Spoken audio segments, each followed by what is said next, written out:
All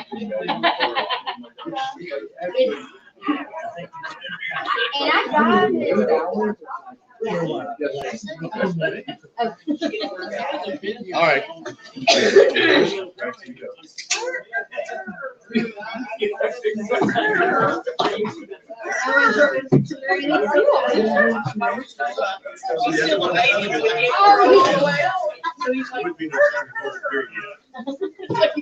I'm not a fan of that. I did it back to him. And he turned around and he put that high step towards me, and then he didn't want to do it. I go back to him and he walked a little closer. Finally, he said, "I'm out of here." I'm not sure about this thing. You're not. You're gonna have to.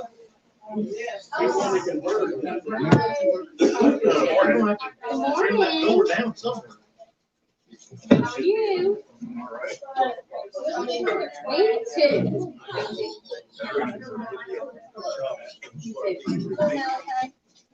All right. Well, good morning, everybody. It is Sunday, July 4th, July 3rd, actually.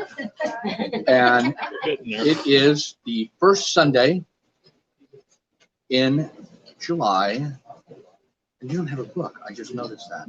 This is my first week meeting. Okay. Let me do Cindy. Do you know John has a book? He doesn't have a book. So, first Sunday in July, summer is well underway, and we're only, I think it's 12 weeks until cool weather in October. 12 weeks, can you believe it? Yes. So, as we enjoy each season, I want everyone to enjoy the heat so that when it gets cold out, you'll better appreciate the cold. So we're on page 17 is where we left off. But before we go exactly there, as especially if you live around this area where Ponce de Leon is, you may go into Defuniak. And I was there yesterday with my wife, and we were at the small farmers market. And we talk about the importance of, looking up words so that you know what they mean. And that is important when we're doing this book, but it's also important as you read the Bible. So if you take a minute and look at 1 John 2:2. So, and this is on the sign right at the church in downtown Defuniak on the glass window. I took a picture of it. I like the sentences that they have, or the verses that they quote. So think about this. We're in the New Testament. We all should be, as Christians, we're very, First John 2:2. We should be very adamantly working in the Bible to know what it says, but knowing what it says also, do you understand what it says, which is partly vocabulary and terms. So with that, in 1 John 2:2, it says, "He is the propitiation for our sins, and not for ours only, but also for the sins of the whole world." So in that, before we start, I was just really got me going when I saw that. I'm like, that is great, and I wonder how many people see that verse but know what propitiation is. So with that, I want to start off with, this is something that you can see in our own hometown. And would you be able, if someone walked up to you and said, "You're a Christian, right?" What does that mean? What does that word mean? Can you, tell me that, because you're a Christian, right? So with that, well, I'm not going to call on anyone, but what would your answer be for the word propitiation? Think about that for a minute. So if somebody pointed out that window and said, "What does that mean?" What would you say? So right off, if you have a Strong's or one of the other study aids to help you look up words, the word is 24:34. So that word propitiation, and I'm going to read a little bit about it because it's a really important word in understanding Christ's death. Averting the wrath of God by the offering of a gift. It refers to the turning away of the wrath of God as the judgment of our sins by God's own provision of a sacrifice of Jesus Christ on the cross. So that propitiation, if a non-believer came up and said, hey, you're a friend, hey, I know you're a Christian, what exactly is that saying? That one verse, it's pretty important that church put it on their window. So to elaborate a little more, because of our sin and rebellion against God, our original communion with God has been disrupted, and our persons and lives deserve judgment because we are sinful. There is no one that is not sinning. The wrath of God in the Bible is the expression of his holiness in the face of our sin. Wrath is what our sin and rebellion justly deserves. So this isn't like wrath, like just God got mad and now he's going to do it. This is an expression of his holiness in the face of sin. And like I said, wrath is what our sin and rebellion justly deserve. Even though God is a God of infinite love, he does not show mercy at the expense of his justice. So propitiation is the way that the loving God shows us mercy justly. So that when Christ died for us, then that is what we're talking about in propitiation. In the Bible, propitiation is not something that we provide to God to get right with him again. It is something that God provides to us so that we may be justly and mercifully forgiven and accepted, and he does this at his own expense through the loving gift of his son, Jesus Christ's sacrifice. So when you see, if you were walking downtown and you're walking on a Saturday and you're going to the farmer's market and you're with a friend that you've been talking to Christ about, and that verse was on the window, and they said, what does that mean? So, and so the reason I brought that up is, we're now doing the background and some of the things that we need to know about Jewish history as we transition into the New Testament, but we also need to know the vocabulary of the New Testament. So as you're reading in your own Bible study, then if you come across a word that you're not really sure of the definition, stop, go look it up. And in the internet, or there's any number of references.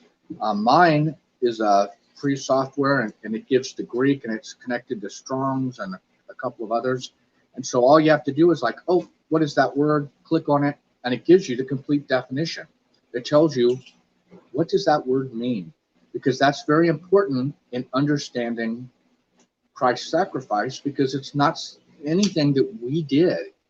It is what God did to still be holy and just and still forgive us without us having to pay the penalty. Because we know, how long does the penalty, how big is the penalty for sin? Forever, right? It's eternity. That's why people don't go to hell for a time to pay for sin. That is just to go forever. So since we can never pay for our own, because it's forever, then that, when we look at what did Christ do, that's why when you look at that verse, it's important to know, what do these words mean? So now we're picking up again today. And so we ended with, we talked about, what is the Canaan, because the last sentence references the Maccabees, which is not a book in a Protestant or even a Jewish Bible, but it does contain history. And so, and we talked about the difference between a book can contain history that is factual, but It's not one of the books of the Bible, so it's not inspired by God. It is not God given to us, but it is still a factual or historical view of what occurred. And so, as we move forward, we see that Antiochus headed back to Syria, and we're in the middle of the page. He went to Jerusalem to defeat an effort by Jason to regain the priesthood. Now, remember, we were talking during this intertestament period, there is a lot of terrible things going on with the priesthood, to the point of the priesthood is even being bought and sold, and people are going to foreign rulers saying, if you'll give me the priesthood, I'll make sure you get a lot of money. So it is really some trying times for the Jews. It says, Antiochus took Jerusalem, killed a large number of men, women, and children, entered the temple, confiscated the holy vessels and offerings found there. He ended up building a strongly fortified citadel on the western hill of Jerusalem, garrisoned with troops loyal to him, and of course you leave troops behind to make sure your victory is enforced and you don't have an uprising. So, but this is where we're going to get you an important event. Back in Antioch, he decreed steps for ending Jewish worship in Jerusalem. And like I said, it references the Maccabees because it is historical document, but it is not a biblical document. His purpose had little to do with his devotion to Hellenistic religion. He wanted to unify the kingdom on a religious basis and to control the offerings pouring into the Jerusalem temple. So if you control the temple and people are giving offerings, then you also control the amount of money that your kingdom has, because you can then take the money right from the temple. After his decree, it became a capital offense to practice circumcision, observe the Sabbath and other religious festivals, and even own copies of portions of the Old Testament. So this is a horrible time. And we talk, when we talk about countries today where Christians remain true to their Christian faith, here we have a period, and they do it under the threat of death. And there's many countries that if you're practicing Christian and you were open or they discover you, there will be a criminal penalty that could include death. Well, here we see where they just passed it, and now it is criminal. And so it's attacking the very heart of Judaism. It's attacking circumcision, right? So all Jews were to be circumcised in the Old Testament. That was and there were consequences for not. It also, observing the Sabbath and other religious festivals. God gave them those festivals. He told them to observe it, and he told them to observe the Sabbath. And now we have a ruler saying not to. And even owning portions of the Old Testament, which that was the only Bible that existed because it's pre-Christ, was criminal. They don't even want people learning about how to worship God. Pagan sacrifices became compulsory in the temple and at altars throughout the country. Antiochus ordered and erected a statue of Olympian Zeus in the temple, and even had a sow sacrificed on the sacred altar. So this is a unbelievably bad time. And it's the intertestament period. So the Jews, where's the prophet? Where is the man of God who speaks for God that comes and tells us, why are we being punished? Or how long will it last? Or how is this going to be resolved? Because even when they were taken to Babylon, even when these other armies came in the past, a prophet would rise up and God would call him and give the leadership. This is what's happening, and this is why, and this is how long. But here in the Intertestament, God is silent. So the Jews, of course, were shocked at this and wondered why God allowed Antiochus to behave so arrogantly towards them. However, Antiochus failed to reckon with the stubborn commitment of the Jews to follow their religion. So I hope today, as a practicing Christian, that if laws changed in whatever country you're in, and this one even, that prohibited practicing Christian faith, that our leadership, our country would be surprised at our commitment.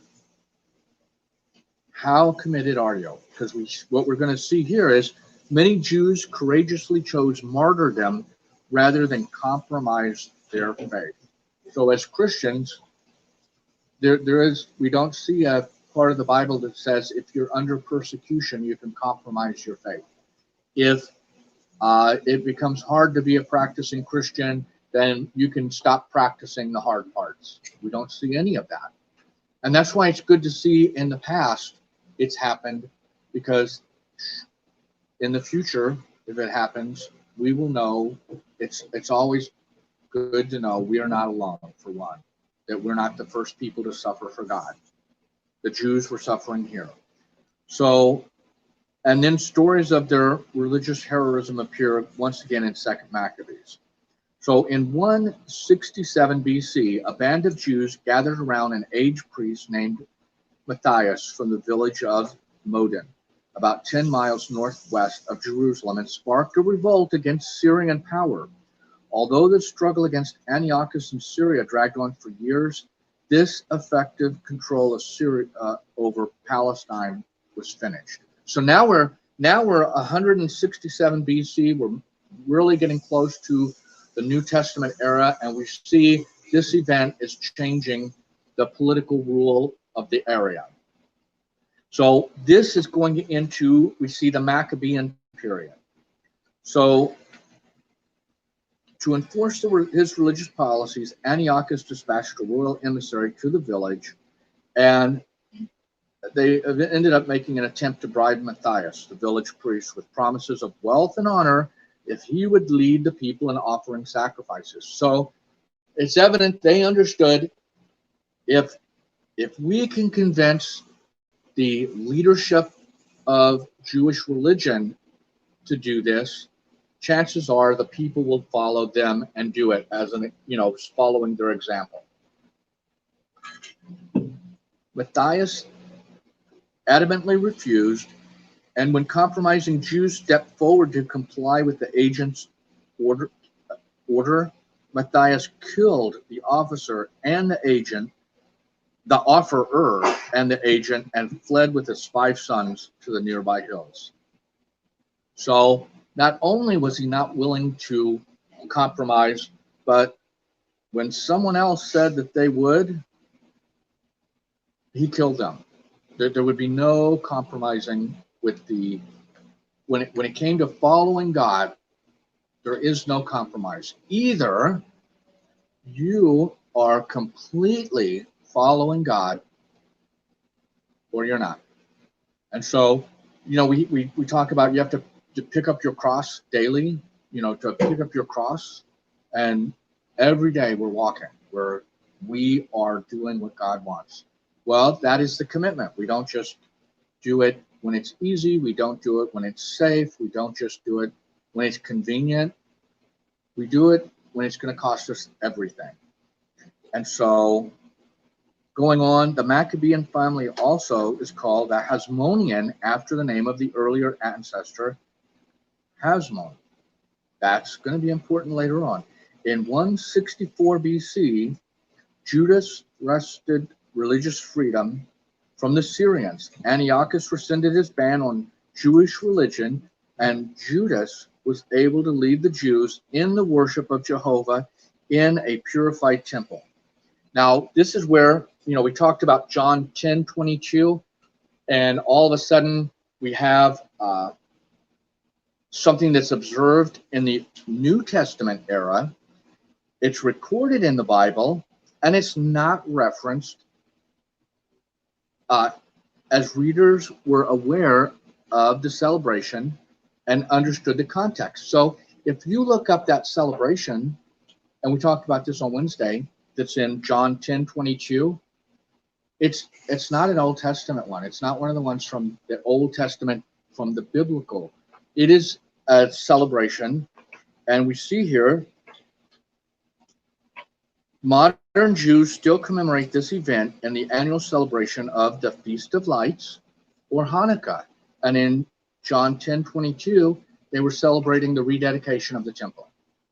So that is one where if you didn't have some background on John 10:22, you wouldn't know exactly, where did this celebration come from? And it even says right in the sentence, and it was winter. So that's why history for the Jews continued on in the intertestament period. It wasn't that it stopped. And a lot of things happened during that time that shaped Jewish society as Jesus was being born into that era. And the disciples were in that era. And the new Christians were in that era. So that's where it really helps us understand some of the events if we understand the historical background for them. So although Judas obtained religious freedom, he still fought to win national autonomy, and he carried on his struggle to complete victory. And so Judas was killed in 160 BC, and his brother Jonathan received the mantle of leadership. Jonathan wrestled further land and freedom from the Syrians. In a surprising move for a Maccabee, he accepted, now see, this is why it's so surprising. Remember, these are the people who are fighting to get foreign rule out of the country, and because of what they've done to the temple. And so that's why it's a surprising move. He accepted the appointment to the office of high priest from an aspirant to the Syrian throne in 152.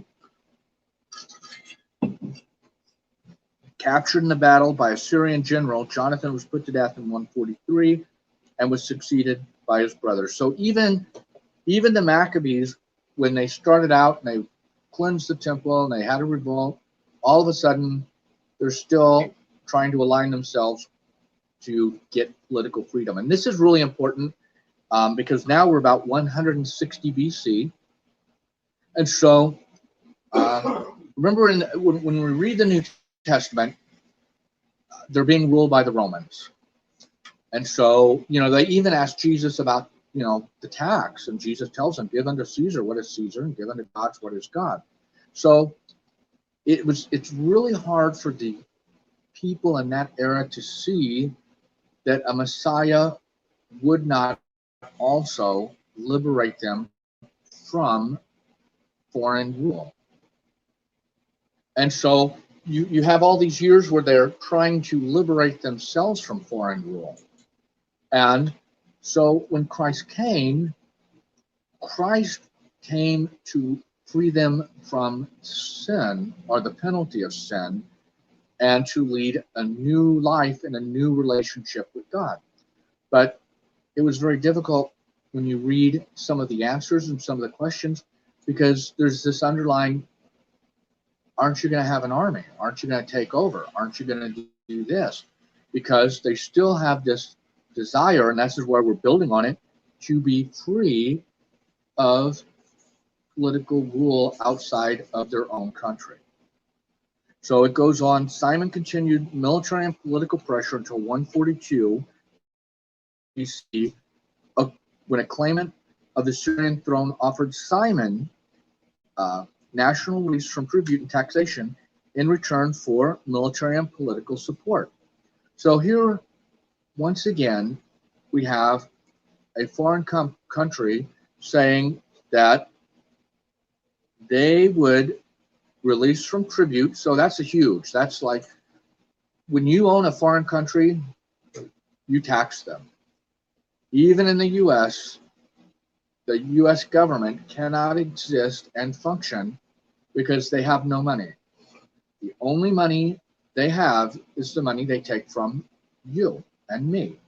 And so that is taxation. So that has existed a long time. So with the offer of being removed from tribute and taxation in return for military and political support, that would be a pretty big offer. I mean, that would be, because we see taxation has always been highest for those who are conquered. So to reduce that would have been a good benefit for the people, but it would have been a compromise. The leader, Demetrius II, did not withdraw all Syrian forces from Palestinian soil, but Simon continued a military struggle and subdued the citadel in Jerusalem that has been established there since Antiochus IV.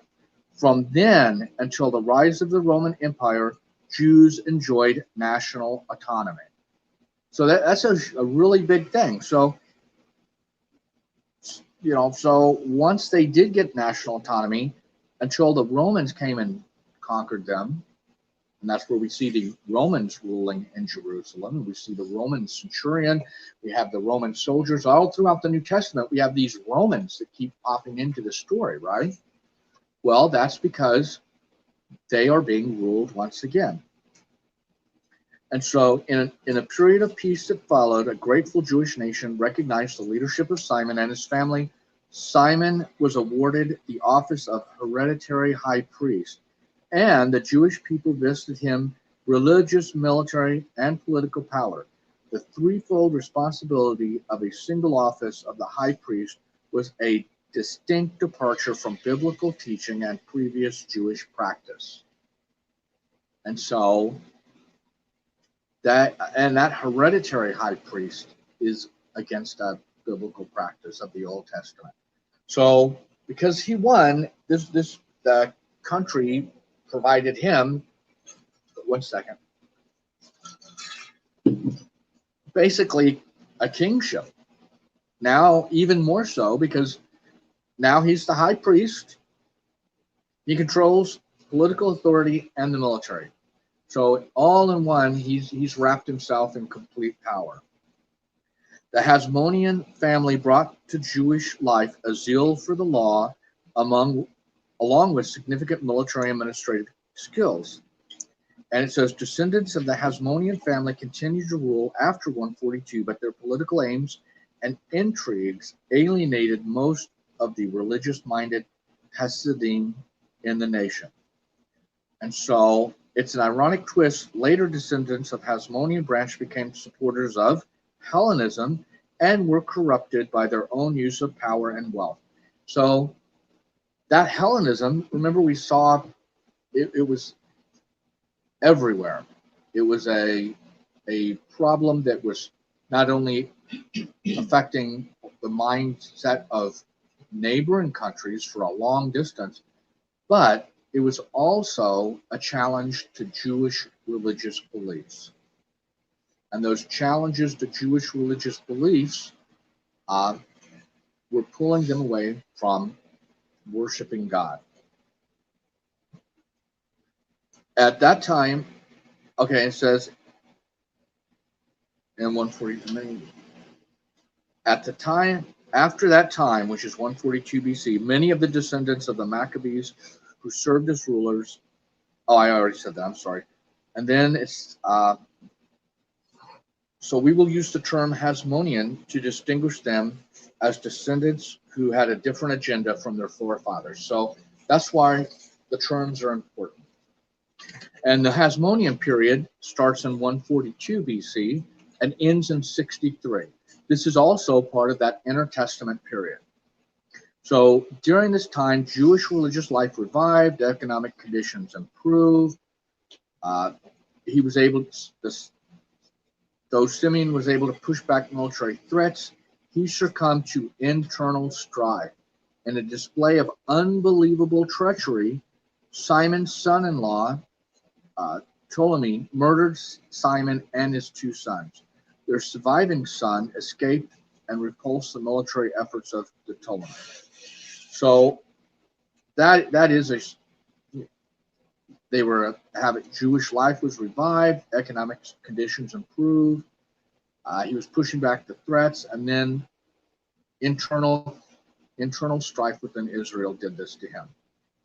So Now, some of these names I'm going to mess up. Hyrcanus continued the military conquest that his father had made and virtually became a Jewish king.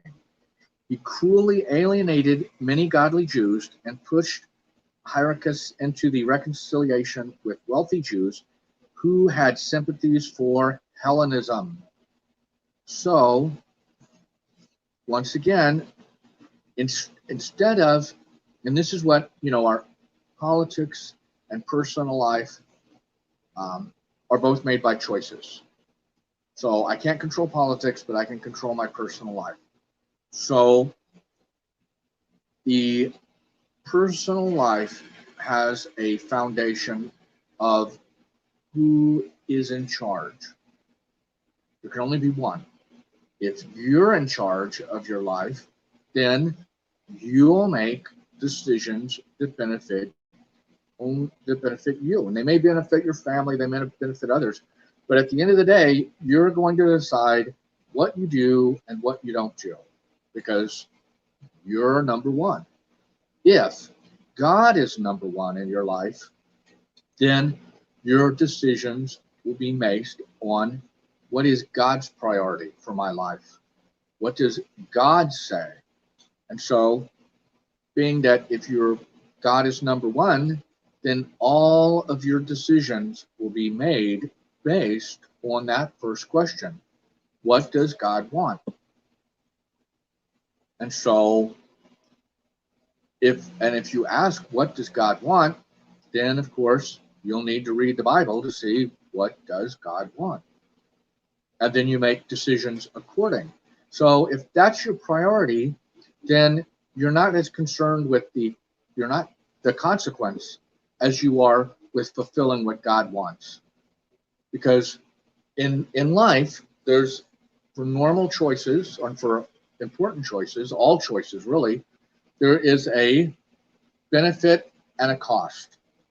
And you kind of weigh that and you go, ooh, the cost is too high.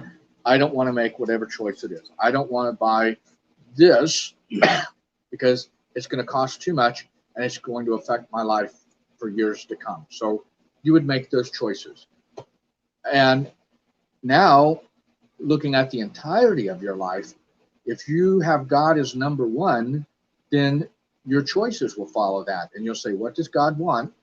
And the concept of doing what God wants is because we live for God. God has forgiven us of sin. God has welcomed us back. We have a new relationship with him. And so if that's what you value most, then the other consequences will be truly inconsequential. They may have a temporary effect, but they won't have a lasting effect. And so when we see the wealthy have developed sympathies with Hellenism, then now all of a sudden, what is driving their decisions? Not what is my relationship with God, but it appears, since they're choosing other than absolutely following God, we have a group of wealthy people who were sympathetic to Hellenism. And so during the lifetime, we see the initial development of groups later became, you want to underline these, Pharisees and the Sadducees of the New Testament period. The Pharisees are descendants of Hasidim, who had initially joined the Maccabean brothers in their efforts to win Jewish freedom. Remember, those are the ones I'm sticking with Jewish faith. So now because in the Old Testament, when the Old Testament ends, you see Pharisees and Sadducees. It's just not a word that pops up because we're seeing the development in this intertestament period. So now all of a sudden, when we read the New Testament, just like that festival, we're like, where did that come from, right? All of a sudden in the New Testament, we see Pharisees and Sadducees. And they talk about them. And they talk about Jesus' encounters with them. And we know somewhat about the encounters. We know the discussions. We know how people viewed them. And we even know how Jesus viewed them. But what we're missing when we just look at the Old Testament and the New Testament is where did they come from? What events led to the rise of Pharisees and Sadducees? And by, so knowing this history, we can now go, oh, here we are. And this is what led to those two groups of people. And those two groups of people are still there during the time of Jesus. So it gives us a better understanding of where did they come from? What were the reasons they even became two different groups of people? And we understand better how the Jews also understood the Pharisees and Sadducees. The Sadducees became a wealthy party with priestly influence and a love for Hellenism. Because remember when there's some events, I'm not going to elaborate on them, but when we look in the New Testament, we see some arguments that the disciples have in front of the Pharisees and Sadducees, and one of them even is very contentious to both because the two groups believe something very different.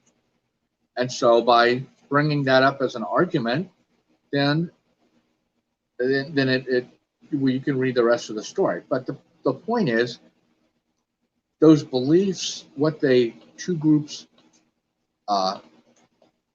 held as true beliefs, is not really discussed in the New Testament, except for when we hit events that bring out those topics.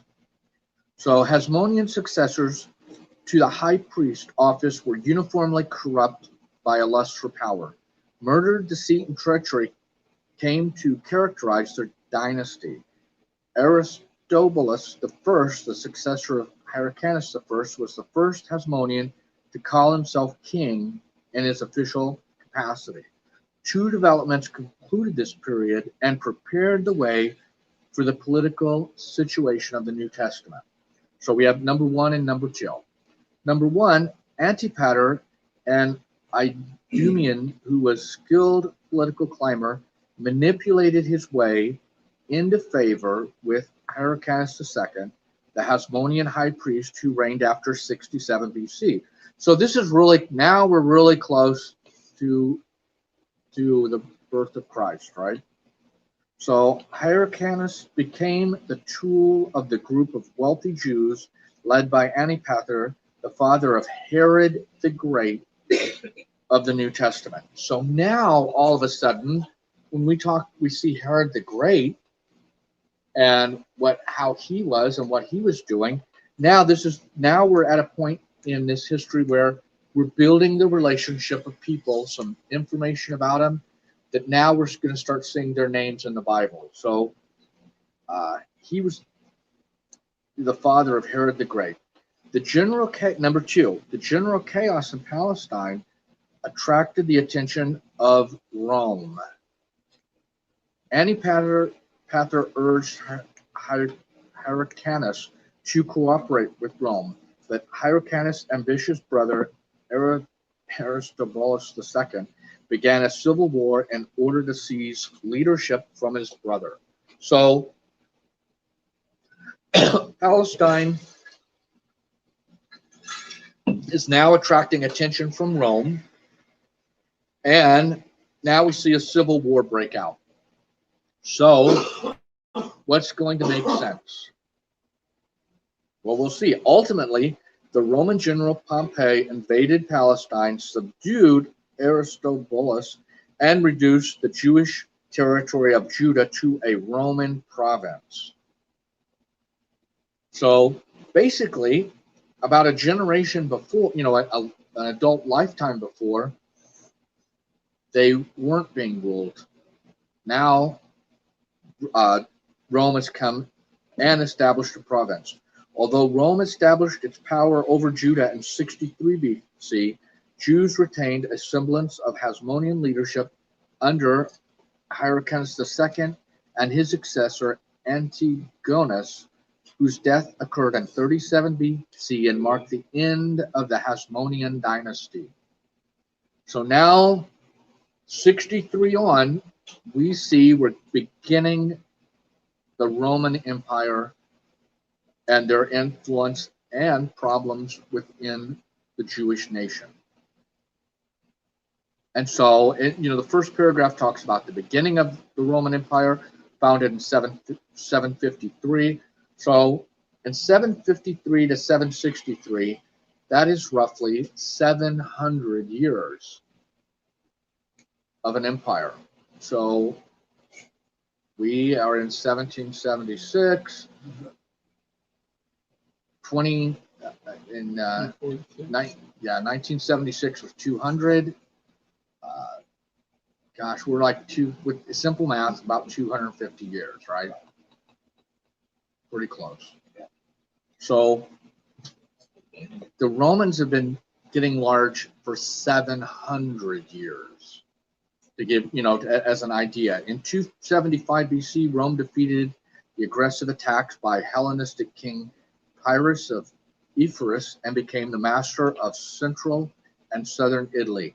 And then when you jump to 146, Rome defeated the chief rival in North African Carthage, and at the same year, Macedonia and Achaia, Greece, became Roman provinces. Nearly a century later, Pompey completed the conquest of much of the eastern Mediterranean, including Syria and Judah. So this conquest, I mean, when you see the Roman Empire as a picture, it looks like it happens pretty quick, right? But here we're seeing that's like 700 years. And so we're seeing Rome rise, and we're going to see how that is affecting the Jews. And so it says, Octavian, Caesar's nephew, seizes control in 44 BC. He secured his position with a stunning victory over the forces of Antony and Cleopatra in a naval battery near Actium, Greece in 31 BC. His victory led Rome from a period of aggressive expansion into a period of relative peace known as Pax Romana, or Roman peace. So now in 31 BC, we are transitioning to a new era within the Roman Empire, Pax Romana, the Roman peace. And so that is during peaceful times when military conquest starts to or is reduced. Then normally you see a lot of political increase, and that's what we'll get to. You can read about it. We're going to, when did the Colosseums get built? When did the large temples, all of these, when did Roman citizenship, how did it change? Well, as you look at these things, if you're a country at war, like World War II for us, during World War II, we had, and you can see the spikes on the percentage of what the government spent against the gross domestic product, what the country produces. It was about 125%. So during that time, there would not be money available for all sorts of other expansion within the country, services, not pyramids, but the Colosseums, all these things. So as the country becomes stable again, this is what we saw after World War II. We have the 50s, right? Then we have, even in our country, we have a huge growth. We have a highway system that matures. We're able to travel. All of a sudden, you can go on vacation and have hotels and all of these things because the priority of spending is shifting. They still are getting money, but they're not having to use it to completely finance wars. So as we go through, we'll see some of the changes that led up to what's it like living. And this is the real question. What's it like to live in the New Testament on these Bible verses that we're reading? And what did those people know as part of just everyday living in the century that a lot of times aren't elaborated on in these New Testament letters, like the Pharisees and the Sadducees? There is no commentary in the New Testament that says, well, this occurred because of these events And then the Pharisees and the Sadducees came into existence because they don't exist in the Old Testament, but they're everywhere in the New Testament. We lack that. That's why it's good to understand what is occurring in the intertestament period. So in your books, you're going to see we're at Augustus, and that's a very short time, 27 BC to 1480. That is where we're going to stop on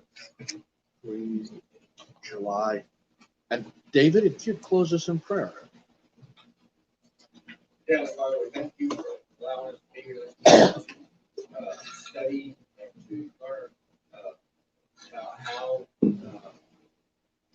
you orchestrated all these things up to the point when the New Testament starts. And for me, I didn't know a lot of these things, and it'd be very interesting to see how you are working and how you brought all this to be, even though it wasn't necessarily through godly people. They didn't know that they were working out your plan.